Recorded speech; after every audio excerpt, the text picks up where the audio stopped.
না আমার কি কয় এই গেনি এই গে কাইলে গাঙ্গ ম্যাচ জান কি রে তুই কেরু মাছস তোর মাই কই এই গেল গেনি তুই লাগছ ওই আমার ঢুকে কি জানি কয় এই গে আমার বাইক না এক কে তুমি ধরে আমার বাইক না আমার মোটা হয়েছে আর আমার ফিটা মনা আনুকে ব আমি আইতাছি কেন 2 মিনিট ठीक है।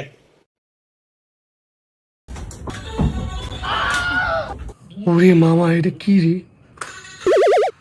ভাই তোমার এটা কি? এটা চালানোর বয়স এখনো তুঙ্গ রয়েছে না বুঝছো, এটা সম্বন্ধে আর কিছু জিজ্ঞাসা করবে না, ঠিক আছে?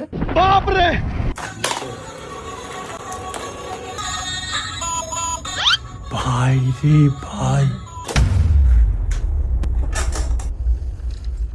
হাসান আমি তো তোমার লগে বেশি খারাপ কথা কইলেছি। আব্বু আমার মাত্র বুঝাইলো তুমি তো আমাকে আত্মীয় না, আর তোমার নাম তো কাইলা না, তোমার নাম তো হাসান, আমি জানি না। কারণ এটা কি তুমি নিয়ে এসো? চাই একটু দেখি। এটা তোমার বড় ভাই করে দেই না, আবার তুমি এসে মিল দিতা?